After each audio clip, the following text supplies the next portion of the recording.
So it's a great pleasure to welcome Boaz Barak to our Encore Institute Foundation of Data Science virtual series. So this is a series on theory of large ML models, and Boaz is our first speaker. So Boaz Barak, he is the Gordon Mackey Professor of Computer Science at Harvard. His research interests include all areas of theoretical computer science, and particularly cryptography, computational complexity, and the foundations of machine learning. Before Harvard, he was a principal researcher at Microsoft Research New England, and even before that, he was at Princeton. Boaz has won like multiple awards, including the ACM Dissertation Award, the Packard and Sloan Fellowship, then Simon's Investigator Award. He's a fellow of the ACM, and also his book on computation complexity, A Modern Approach, is very well known. So we are really very happy to have you, Boaz, in our talk series. So let's get started. Thank you very much, and yes, for this kind introduction. I'll probably not be able to monitor the chat, so maybe Barna, if you see any interesting question, feel free to stop me and ask the question. Yes, sure. Yeah. Okay. So GV and I will monitor the questions on the chat. Okay. And for the audience, like if you have questions, type it in the chat, or you can raise your hand, like, and we can unmute you so that you can ask questions. Thank you. So yeah, this is so thank you for inviting me, and let's start. So maybe before we talk about theory of deep learning or theory of large language models, we can ask the question of what do we mean when we say a theory of any field, not necessarily deep learning. And in science, we have several models for what a theory can look like. So we have these mechanistic theories, which basically we give causal mechanisms that fully explain what we observe. So fully explain and predict what we observe. And this is kind of the gold standard, and maybe Newtonian mechanics is the classical example of a mechanistic theory. And then on the other hand, maybe the other extreme, you have theories that are predictive, where they give predictions without necessarily explaining the mechanism behind them. And economics is one such example, where a lot of economic theory, not all of it, but a lot of it is explaining what will happen at an equilibrium without exactly worrying about how people will arrive at an equilibrium, under the assumption that rational agents will eventually find themselves in equilibrium, so these predictions will hold true. And then you can have these intermediate things, where basically you have fully explained toy models that are not, we don't expect them to actually model what we see, but they give us, these are models where we can completely analyze and completely understand, and the predictions that they give us might be qualitatively accurate, even if not precise. And statistical mechanics is one such example. You have these kind of models like the Ising model, etc., where they're not really real models, but they can capture some types of, say, things like phase transitions or other kind of qualitative, make other qualitative predictions. And of course, there is a spectrum, and maybe every field has some components of it that are more captured by one of them and more another by the other. And we can ask what type of theories we could hope for learning, and and we'll discuss it. In some sense, we might be able to hope that we can have fully mechanistic theories for deep learning, because we are in the easiest of cases, in the sense that there is no measurement noise. We can we can completely understand, in some sense, what's going on, because this is a code that we wrote ourselves, but we'll see that maybe it's not as easy. Okay, so the plan for this talk. So my plan is to start with a discussion of the relations between deep learning and statistics. And maybe not everyone will agree with my takes on this or my viewpoint, but I hope it gets people thinking. and then talk about what I call the Anna Karenina principle and stitching, and then talk about work with, and I will mention two works, one with Yamini Bansal, Pritum Nakiran, and Pritum Nakiran, and another with Nikhil Vyas, Depel Morwani, Rosie Zhao, Gal Kaplun, and Sham Kakade. And then in the second part, I'll talk about point-wise analysis of toy model, and this is joint work with Kaplun, Gosh, and Garg, and Pritum Nakiran. And then I'll end with conclusions. Okay. So what is the relation between machine learning or deep learning and statistics? So there have been various memes from, going back to the 1990s at least, of whether maybe in some sense, machine learning is just statistics. So Tibshiriani put this table in the 1990s of how basically, machine learning is just using different terms to express the same concepts. And probably since that time, if anything, many of these concepts, like, many of these concepts from statistics, like models, parameters, fitting, etc., actually have become more and more used in machine learning. So maybe it's not even using different terms anymore. But I would like to argue that actually the relation is different. The relation, at least with deep learning, is that we actually use the same terms to express different concepts, and concepts that are actually different than either statistics or even classical machine learning. And I'll try to make this case in the next few slides. So what do you mean? What do I mean by classical statistical machine learning theory? So we obtain samples from a population. So think of we obtain samples xi, yi, where xi's are the features and yi's are the labels from a population. And then we try to infer an hypothesis that based on this empirical data. So we have some family of hypotheses, some family of models, and we are trying to find a member of this family that would be, that we hope would be the best predictor for fresh x's, xy pairs from this population. So one way to think about it is at every given point of time, we start with some h0. At every given point of time, we update ht to ht plus 1 by perturbing the original ht, and the perturbation is one that is done to try to decrease the gap between, say, every time we look at a single sample, xi, yi, and we're trying to make ht xi be closer or equal to yi.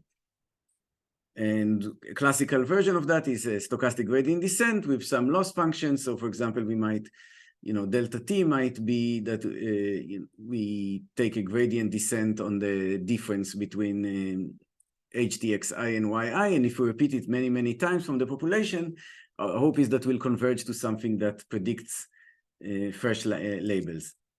And in Python, the code would look something like that. We write in, we would basically say if we are trying to fit some number y, and with the square loss, it will look something like this, like the following. And yeah, so if we run it, yeah, we will eventually, this is basically just curve fitting, right? We eventually, we get enough data, we will fit the right curve. And we can have all sorts of bounds on the generalization bounds, etc., on the probability that we will deviate from on fresh samples. Okay, so let me try to contrast now statistical learning. So the slide before was statistical learning. Let me try to contrast it with what we mean learning when we talk in the context of humans, like say students. So what do we mean when we say that a student is learning? So on a superficial level, a student also often learning often also looks like getting question answers pairs, right? So we give problem sets to students, and we give them questions, and then we expect them to come up with the answers, and we give them some maybe examples of solved problems, and then we ask them to solve new problems. So in that sense, it looks a little bit like statistical learning, right? So you could, here is like a problem for learning about quadrilateral. And so in that sense, it looks a little bit like statistical learning. We give them problems and solutions, and eventually they need to be able to predict the solutions for fresh problems. But in some sense, we are not at least we hope that we are not teaching to the test, and we are not really trying to we are not really giving them these problems so that the only thing they will be able to do is predict solutions to fresh problems. Rather, we hope that by learning to answer these problems, they are going to get better internal representations of what it means, for example, to be a quadrilateral, or generally be better at math, improves various skills and reasonings that they have that would transfer over to some completely different areas, right? And in some sense, really, questions are not really sampled from a population or supposed to be representative in any way. There isn't really, say, a ground truth distribution that says in mathematics, 60% of the questions are geometry and 40% are algebra. We generally give, students geometry questions, algebra questions, calculus, and we hope that together all of those help them learn, learn math better. And this is again like a difference maybe between human learning and human learning and statistical learning. Generally, if you're thinking from a statistical point of view, if you're getting a biased sample, a sample that doesn't represent your population, this is a bad thing. So usually we would think that, say, if you were trying to predict geometry questions and you're getting algebra in your training data, then statistically speaking, you have a distribution shift. It looks like a bad thing. In mathematics, we often think of it as a useful thing. You get learning more skills. You're getting both geometry and algebra, and maybe the algebra skills that you learn could be useful for geometry. So we have a positive transfer, and which does not really correspond to our intuitions in statistics. So the reason, so we don't really care about being representative or sampling according to IID or representative questions from the ground truth of math, but rather we believe that more practice makes students better, and diversity of questions, given questions of various different fields, make them know more. So in human learning, really the task that is used in learning is not the same as the goals. And you can achieve the same goal in different ways. For example, you can look at various countries that are performing well on international math exams. The US is unfortunately not one of those countries. And one of the things that you can see is that these different countries can have very different curriculums. They might have different textbooks. They organize the math in different ways, but they all eventually the kids achieve well in the same. They manage to achieve the same goal. So there isn't really a ground truth distribution or anything along those lines. We want to achieve. We want the students to learn some tasks and to learn some internal skills, and the different tasks we can train them in order to achieve those. And if we think of the notion of generalization, then the word is used in both, say, education and statistics, but it's used in different ways. So in statistics, we typically say the definition of generalization is really, we want to compare the performance on the empirical distribution to the performance on the population distribution. And in humans, what we really mean is understanding general rules from examples. And there isn't necessarily a notion of distribution. So for example, initially, now we teach algorithms when we teach it using pseudocode. But initially, when people described algorithms, they describe it using an example. So for example, the El-Khwarizmi's book, the one, El-Khwarizmi is the Persian scholar who gave the name algebra. And algebra is named after him. So when he explained the algorithm to solve quadratic equations, he didn't explain it by giving pseudocode. He explained it by giving an example with concrete numbers, with the idea that because a human being is reading that, then they would be able to generalize and from this example be able to run the algorithm in general. So the question is deep learning more like statistical learning, or is it more like human learning? And there are kind of arguments for both sides. So one strong argument why deep learning is more like statistical learning is that in some sense, deep learning is curve fitting.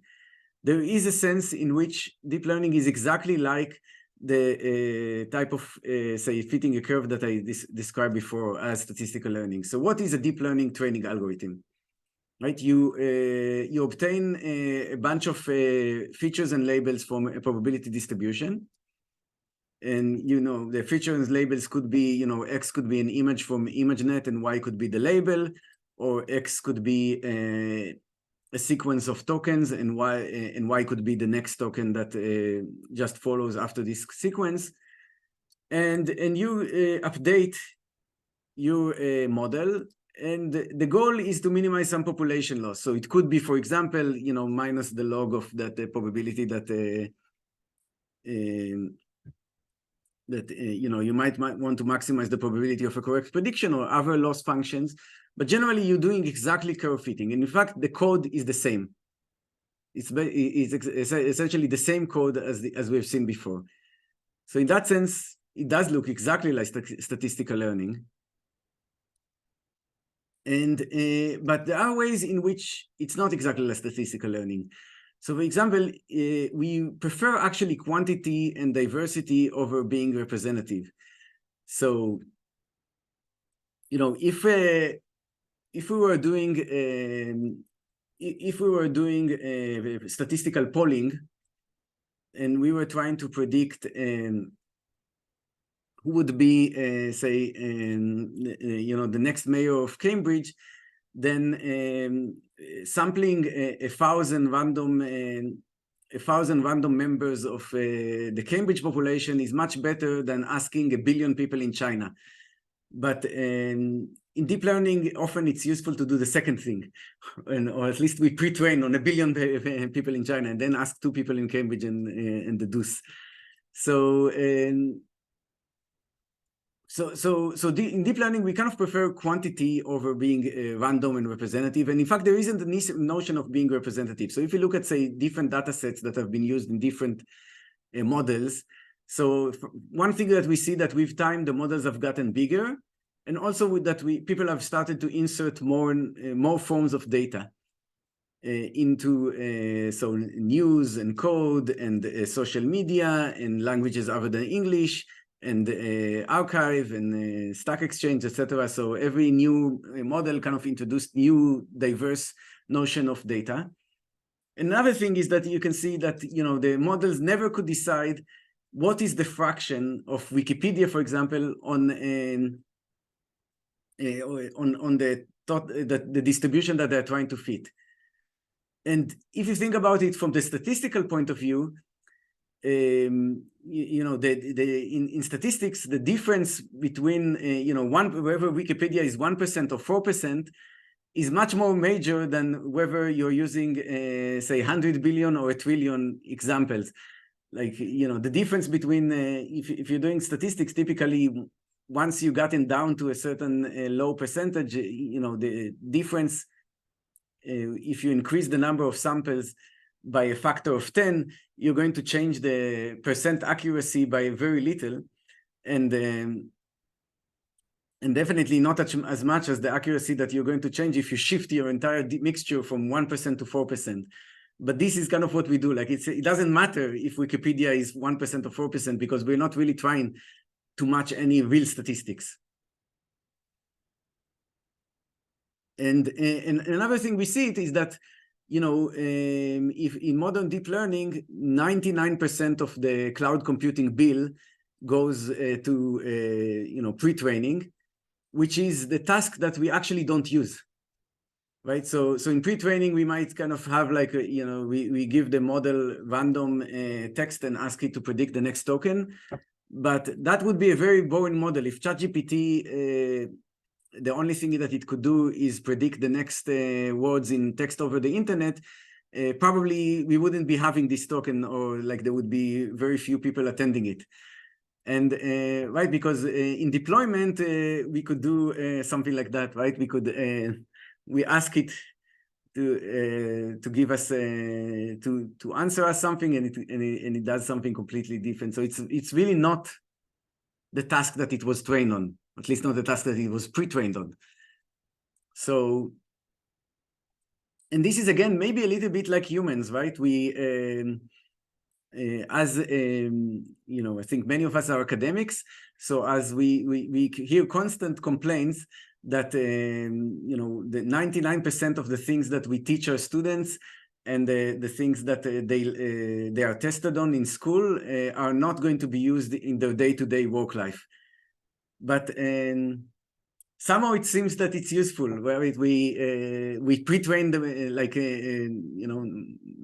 the vast majority of their schooling is done on things that are on pre-training, on the tasks that they don't do in the day-to-day workforce, and then they do a little bit of fine-tuning. They learn on the job, and they seem to do fine. So in that sense, maybe again, like deep learning is a little bit more like human learning than like statistical learning. And yeah, this is not unique to language. This has been used, obviously, pre-training and then fine-tuning has been used in a variety of different settings, including images as well. So this is kind of part of why I think that we are deep learning, even though the code looks the same. The general, we talk about things like population and empirical loss and etc. We're really doing something that is more like human learning than statistical learning.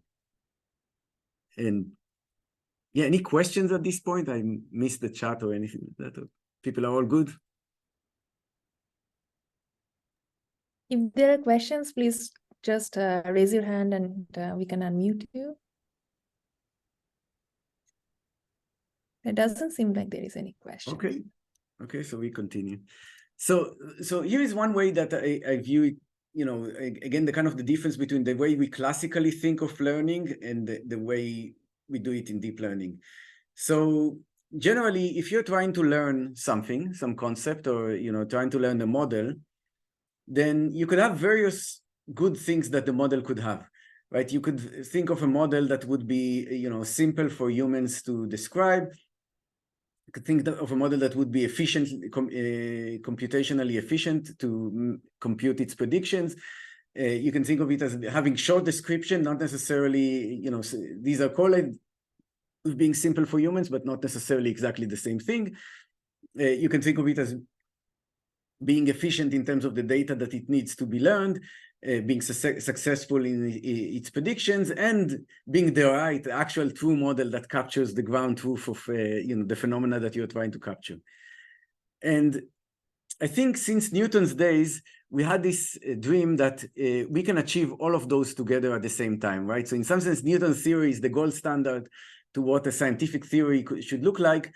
And it basically is everything. You have like simple formulas that you can explain to humans that are super fast to compute, and that they actually capture the ground truth and they predict. So everything, all of those things align. And in some sense, this is the idea of behind Occam's razor. that, all the good things can align, and the simplest model that fits the data will also be the correct one. So the ones that simplest and simplest might be both in terms of fast to run, simple to describe, and just short. That will be the correct one. And Einstein kind of also expressed this sentiment in kind of everything should be made as simple as possible, but not simpler. So as simple as possible to fit the data.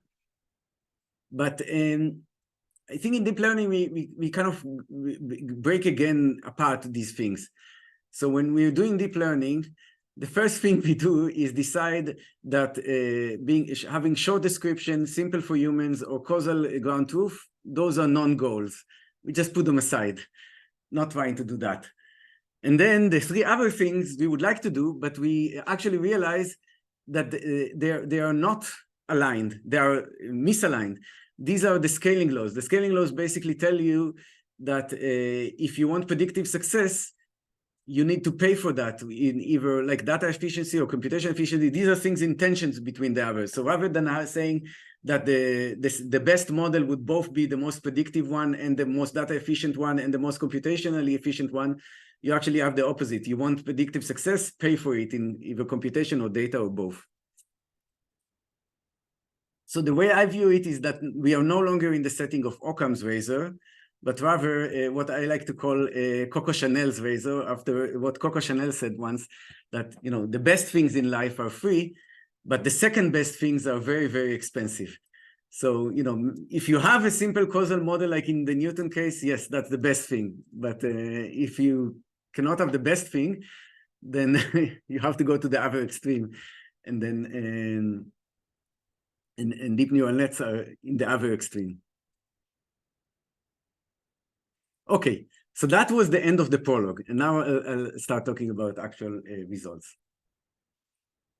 So deep learning is famously non-convex, and one of the things that means, like that you basically, if you start, say, a training run with, say, 4 different random seeds, you can end up in different places, right? So you in general, based on your data, on your hyperparameters, on your initialization, or anything else, you can end up in different places. So first of all, you can end up being, not being able to, say, to minimize the loss that you're trying to minimize, because it's non-convex. You get stuck on some, local minima.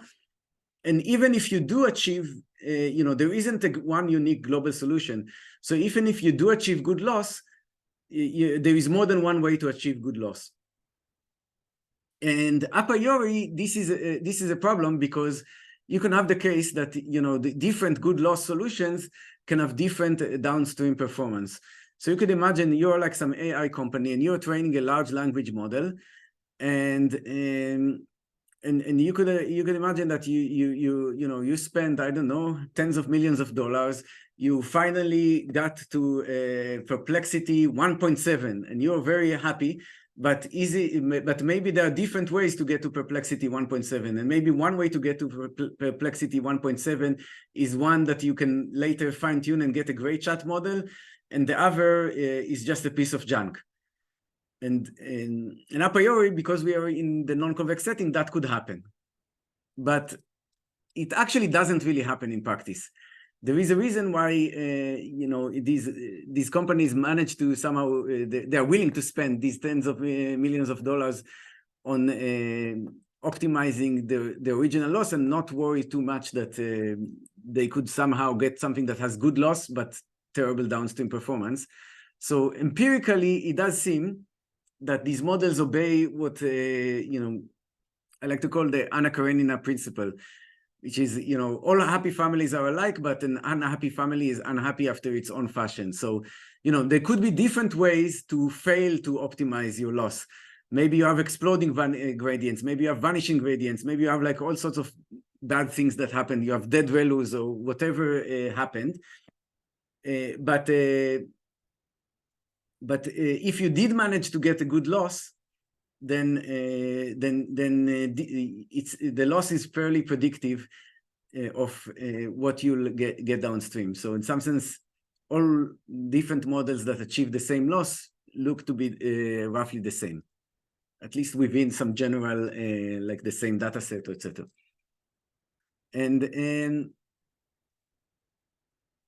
yeah, so they can fail in different ways, but when they do succeed, they seem to learn similar underlying representation. So now this is kind of a practical intuition that justifies, the paradigm that we are currently using of investing tons of time to get a model that improves the, say, that gets as low loss as possible, and then starting to fine tune it. And there is a question in the chat? yes.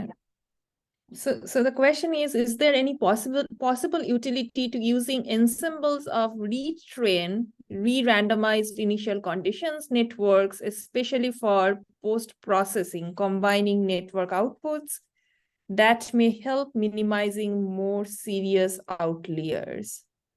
So this So the question question is, okay, so let's see. So you want to use ensembles of retrained yeah, I mean, I think, again, like one cannot rule out possible utility. I guess that at the moment, it seems that, if you have like an ensemble of 10 models, then in some sense, you're spending 10 times the amount of computation.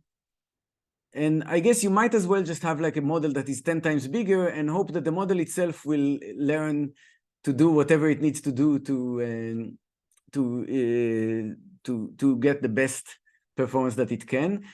And I think, as far as I can understand, and again, this is not from any internal knowledge, it just basically, as far as I can understand, like say, if you look at open source models like Llama, etc., there is a very kind of clean separation where you say you get the best model that you can in terms of training it. You chose your data distribution, that's important, but once you chose it, you just get the best loss that you can, and then you fine tune it to become, say, from Llama 2 to Llama 2 chat, and you don't worry about oops, maybe I got like a very low perplexity, but it's somehow in a way that's not good for a chat model, and I need to retrain it from scratch or anything like that. But yeah, I cannot rule out anything like that, except just notice that if you're comparing an ensemble to a different model, you should compare a different model that has the same computational cost. And because if you're going to invest in 10 times the number of parameters and 10 times the number of flops to compute inference, then you should, the ensemble may or may not be the best way to spend that. And yeah, so the question was fail in myriad ways. I mean, yeah, like, okay, so I guess I mean different ways. So I mean fail by failing on failing to decrease the, say, validation loss, which if you're doing in large language models, traditionally, now it's starting to change. That was only, that was the same as, in some sense, you're doing single epoch training. So there wasn't really a gap between training and validation loss. But if there is a gap, then yes, you can fail by overfitting. You can fail by, just not being able to optimize your train loss. You can fail, you can fail by having, vanishing gradients or exploding gradients, or by various things that could happen potentially, which would cause you not to decrease your validation loss. But if you do succeed to decrease your validation loss for non-convex optimization, there could be potentially many different ways to get the same, say, perplexity on your population.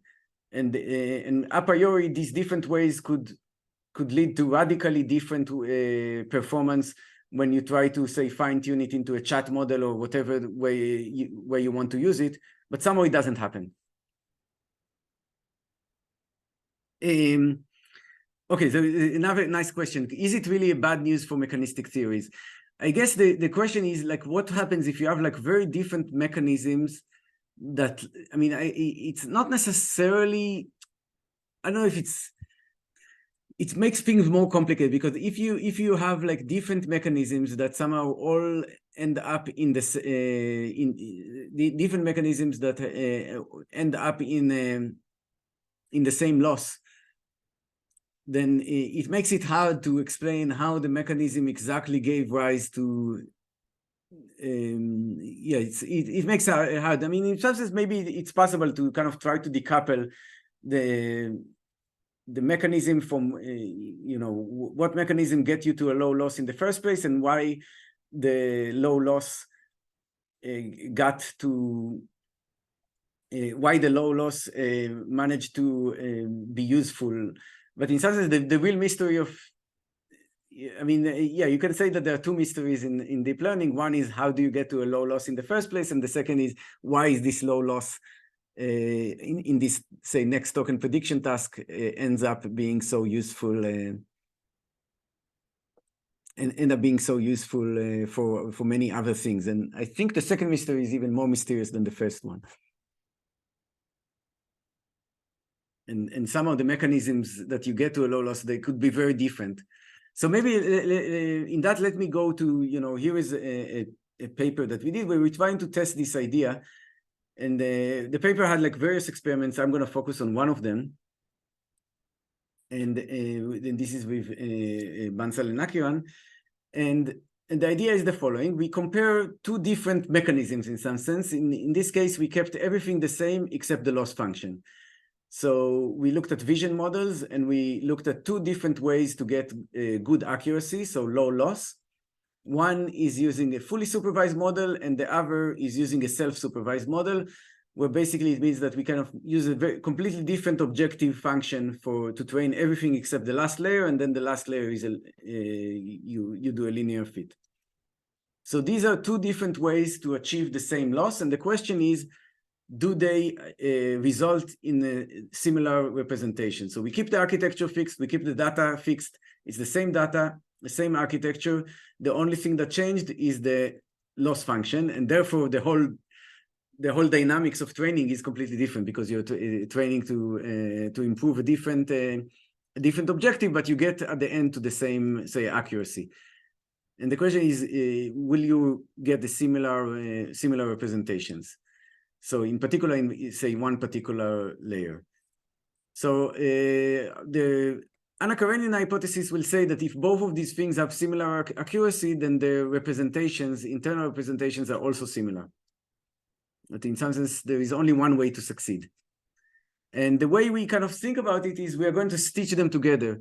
If the internal representations are indeed similar, then we hope that if we were, like, say, to take the layer, the first 3 layers of the self-supervised model, and then stick it on top of the remaining layers of the supervised models, then because the representations are similar, they would be compatible. So we will not lose much in accuracy.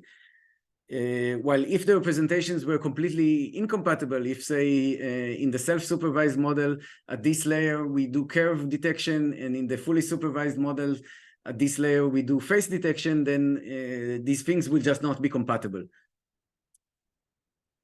And so the hypothesis is that you could just simply stitch things together, and it would perform just as well. And the moment you phrase this hypothesis, you see that you need to moderate it, or you need to add some twist to it, because even if everything was identical, including the loss function, including everything except the random seed, we don't expect that we could simply stitch things together just because of symmetries in training. So we expect, I'll answer the question in the chat in a second. So for example, the different neurons could be the same up to the representation could be the same up to permutation. But if you try to stick two things where the permutation is different, then obviously it will just break. So you need some kind of an adjustment layer, and we use, following the work of Lenk and Vedaldi, we use a linear layer. Basically, these are convolutional neural networks, so this is a linear map on the channel space to map that. Now, there is a question in the chat, does this setup assume that models learn at the same rate? So no, we are not measuring accuracy of layers, or so basically what we do is we just train these models to completion, and we look at models that have similar accuracy overall, like similar validation loss overall, but they are trained potentially at a different, the number of iterations could be different. The computational cost to train them is different. Because one is a self-supervised learning and the other is supervised learning. So so they don't learn necessarily at the same rate. We just get two models that eventually got to roughly similar accuracy.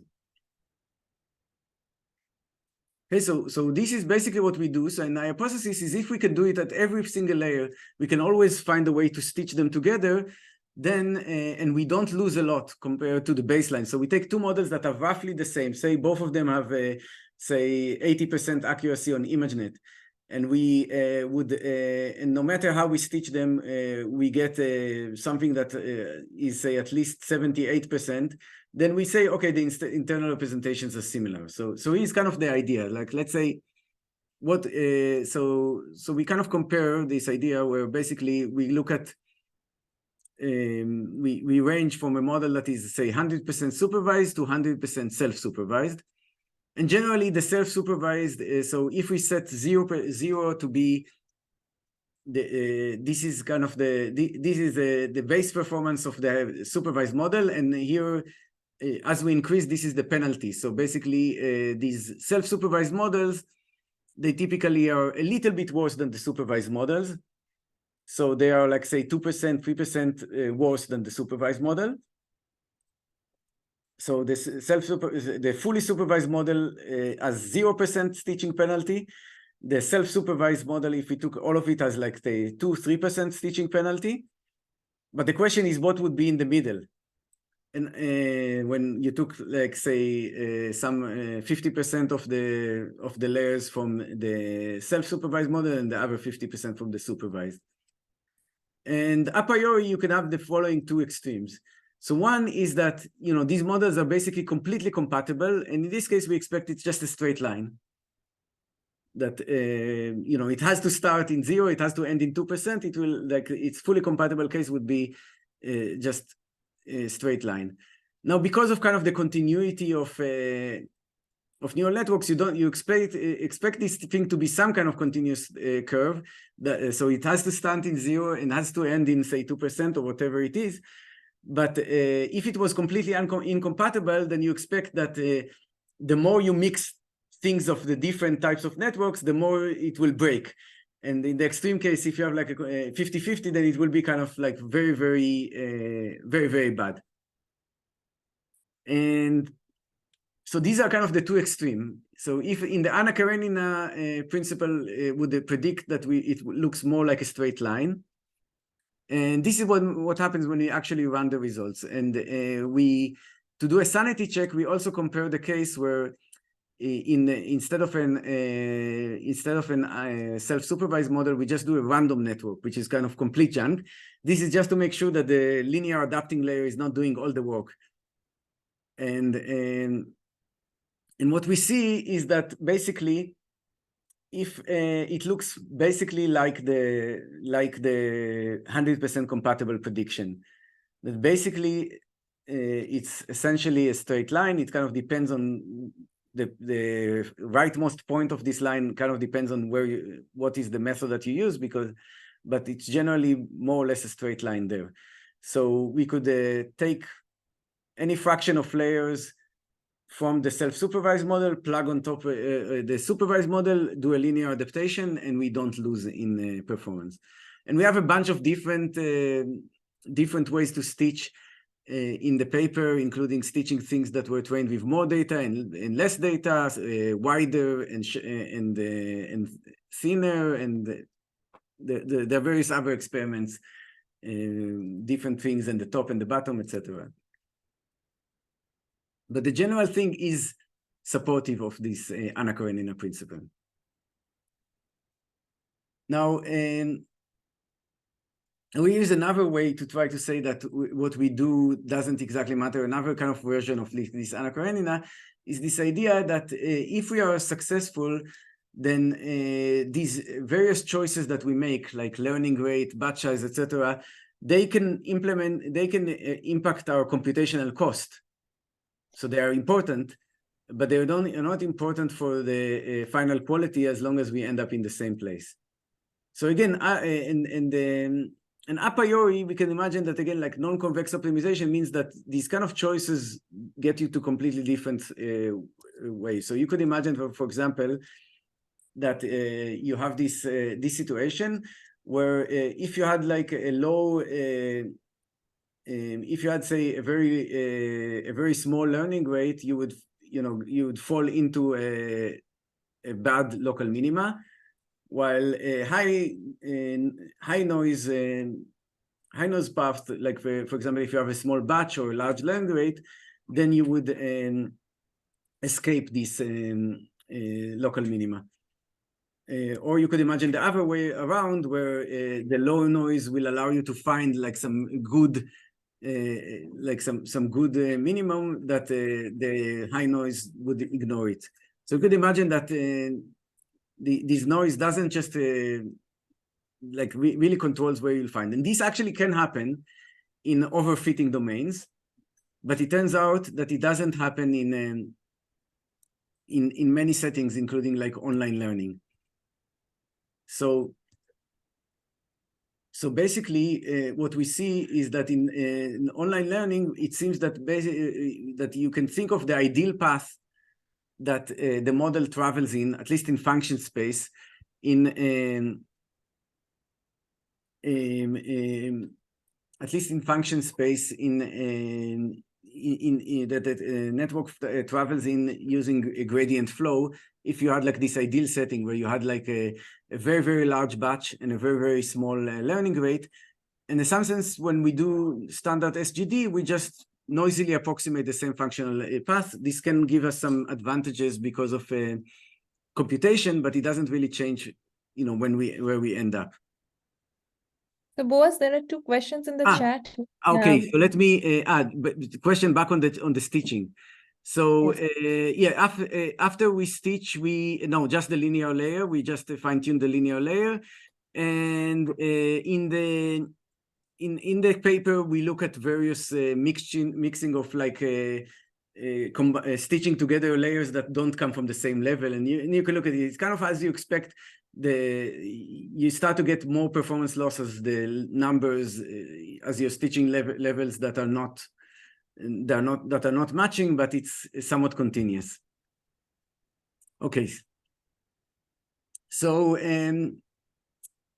so we basically get this kind of same functional path. In some sense, it seems that the noise, like having a small learning rate, at least in the online learning, having a large learning rate or a small batch size could be useful for computational reasons, but not for not to get to a qualitatively different place. And one way that we show it is with this. The idea is that we say start training, and then we drop learning rate in the middle of training. And what we can see is that if you look at the loss curve, then the moment we drop learning rate, then it basically starts following the same curve as after like a little bit of a adaptation phase, a quick adaptation phase, then we basically are following the same curve as in the low learning rate in the first place. And there is a question on the chat about wide versus narrow minima. And again, this seems to be more important, this wide and narrow, in the case where we're not doing online learning. So for example, say when we're training large language models, we typically do single epoch of training where we're doing online learning. We don't repeat data. So this is still non-convex, but this issue of I mean, it's not even clear that even in the overfitting case, the narrow or wide minima matter, but but it doesn't seem to matter in the online learning. It doesn't seem to be good to search for things that are wide. And I mean, and the case changing learning rate sounds a lot like simulated learning. Again, like we're not doing it to get something better. In some sense, we're just doing it to study. But obviously, learning rate schedules are things that people are using, and including things like warm-ups and cooldowns, etc. Yeah, thanks a lot. So maybe we can hold the other questions until the end of the talk. Okay, sure. So yeah, and we're doing, and we also measure this in functional distance. So we see that basically, once we say if we make the x-axis to make sure that we are controlling for the right thing, if we make x-axis be the loss, and we look at two models, one of them was and we look at the following. So we look at say a pair. We look at two comparisons of, say, pairs of models. So one is a pair of models. Both of them are always trained with low learning rate and with just different random initialization. So you can look at their average TV distance. And now you can look at the average TV distance between two models. One of them is trained with low learning rate and the other trained with high learning rate. And initially, the second pair has higher TV distance, but if you now take the one with a high learning rate and at some point just drop the learning rate, then it basically drops to a TV distance that is indistinguishable from the TV distance between a low learning rate model and one that was low all the time. So in some sense, it seems that it was always kind of a noisy path, a noisy approximation to the path that the low learning rate model was on, and once you drop the learning rate, it kind of snapped to the golden path. And yeah, maybe I'll talk about the questions. I'll answer the question in the end. So I think we are a little bit short on time, so let me kind of go quickly with the second part of the talk, or last part. So we have various nice toy models to try to explain what's going on in deep learning. And one model that I like is this notion of there is a hidden manifold. So this is a model that's not trying to be mechanistic, but is trying to be predictive. So the idea is that, maybe we don't know exactly what's happening in deep learning, but we could say there is a hidden manifold, and maybe in some sense the model discovers this manifold.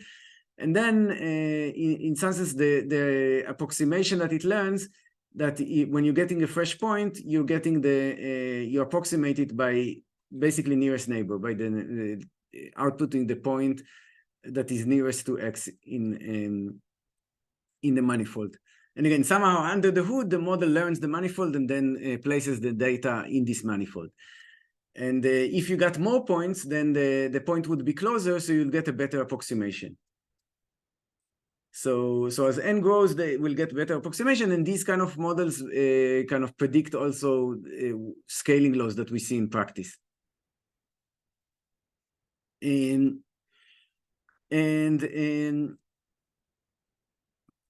again, and one of the things that you can expect in such a model is that generally, as you say, if you think of more resources, then it should kind of be basically you get a better approximation. So you would expect that maybe you get better and better accuracy, not just on average, which is what the scaling laws typically talk about, but even point-wise.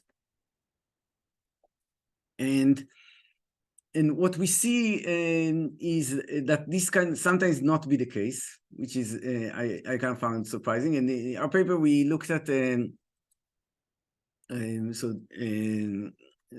this paper with Kaplun, Ghosh, Garg, and Pritum, we looked at the following. So here is an example where you get point-wise accuracy positively correlated with global accuracy. So you look at this coffee mug, and you look at say and neural networks that you're training on ImageNet, and on the x-axis you put the accuracy of the network on ImageNet, which generally grows, say this one with the function of as a function of training longer. So the x-axis is the accuracy on global accuracy on ImageNet, and the y-axis is basically the pointwise accuracy or on this point, or more accurately, what we're looking at is the kind of softmax distribution. So you're basically looking at what the probability that the model gives to coffee mug and some of these other things. And generally, the probability that it gives to coffee mug grows with the global accuracy. And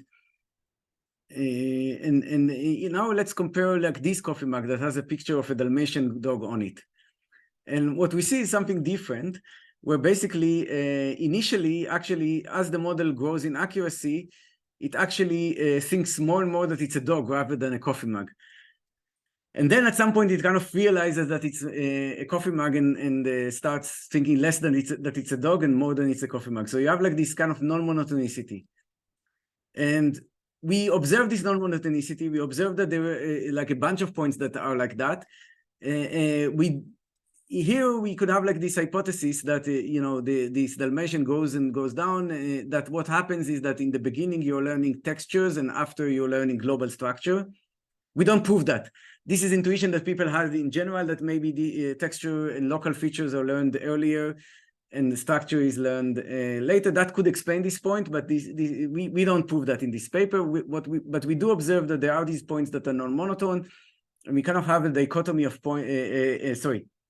we have we can decompose data sets into different points in terms of their behavior locally versus globally, and there are some points that are non-monotone. There are some points that there are some points that are harder or easier, and in the paper we kind of do this thing. And part of what we can do is use that to get a data set that somehow behaves very interestingly, in the sense that, like, for networks of different architectures, it's consistently the case that as you perform, even though the model kind of looks like generally like CIFAR, this is a data set that looks like CIFAR, it is anti-correlated with CIFAR, in the sense that as you perform better on CIFAR, you perform worse on this data set.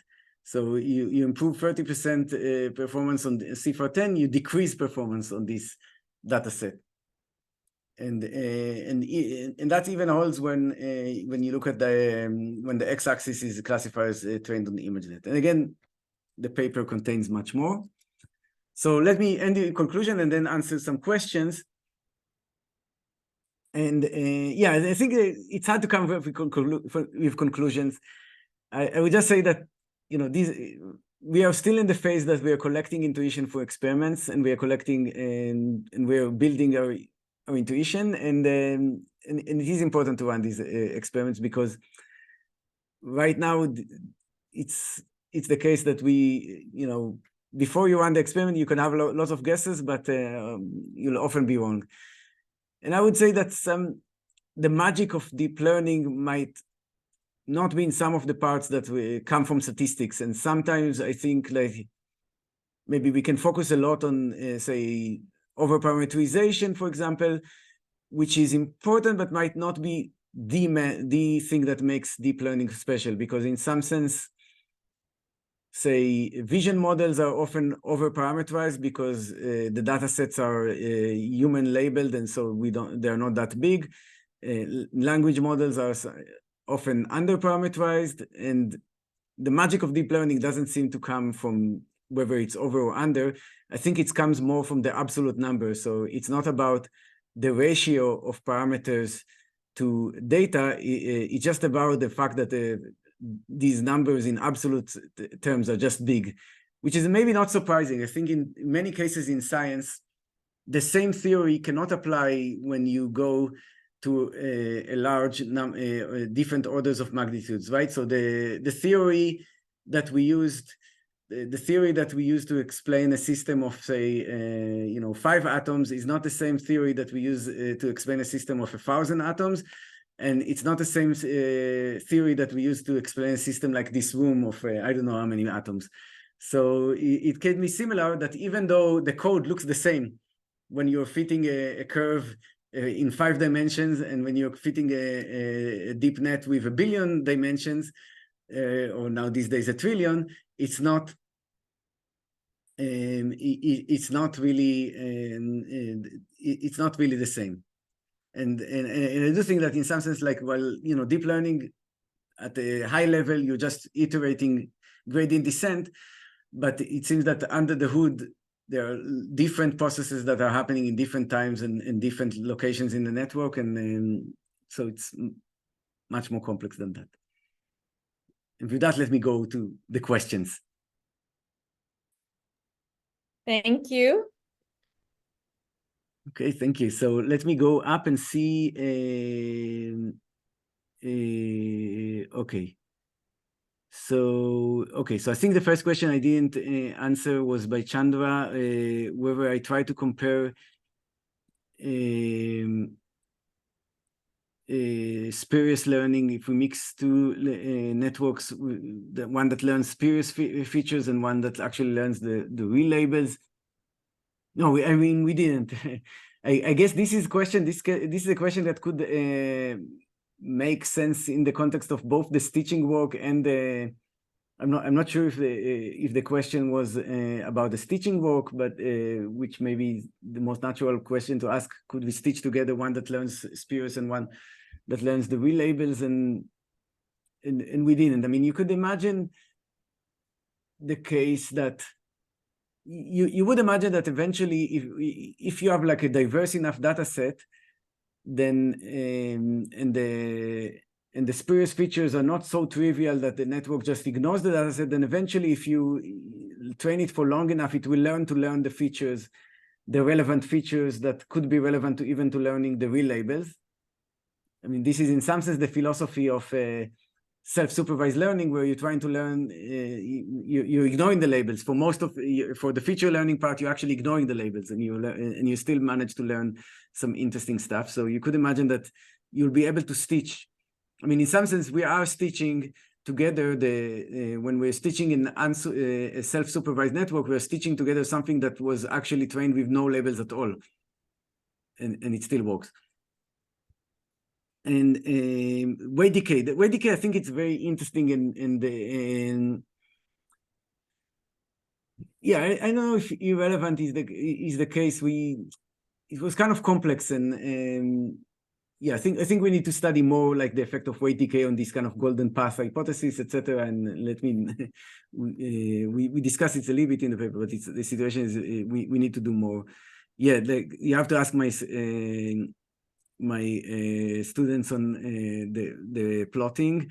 So neighbor accuracy, I think the nearest neighbor, I was just doing like this as kind of a toy example. There are papers that say try to give nearest neighbor models to explain things like the scaling law. There is and they're trying to show, also give quantitative estimates of the dimensionality of the manifold to get the exponent of the scaling law. But this in this presentation, I was just giving the qualitative feeling that generally, if you have a finer mesh, then you'll have better accuracy, assuming you have some kind of continuous manifold and not anything better. And maybe we can take 2 more questions, and you guys okay. can unmute yourself and speak up, because we are already 2:05. Okay, so okay. So okay, so let me just pick one last question. Okay, so there is a question of like whether these stochastic processes under the hood that we have intuition about. I mean, I think we are still gathering intuition. A lot of the question is now with this kind of emerging capabilities, when do they emerge and how do they emerge? And I think this is kind of a place where we're still learning, and we're still building our intuition. So I hope that I think some people already have like some interesting works on and again trying to diagnose when, and for starters when, and then later maybe where do models develop certain skills, and maybe it's arithmetic ability to do in-context learning or these kind of things. But I think this is still things that people are working on. And yeah, and let me, saying, are we trying to prove the conjectures? I think right now we're not really able to phrase conjectures in mathematical form that we could prove. So I think right now this field is more of an experimental science, and than something where we can actually, the problem is not so much proving the theorems, the problem is stating the theorems. But maybe eventually we'll be able to move beyond that, and maybe that's a good point to end, since we are already way past time. Thank you. Sounds good. Thank you. Thanks for a great talk, Boaz.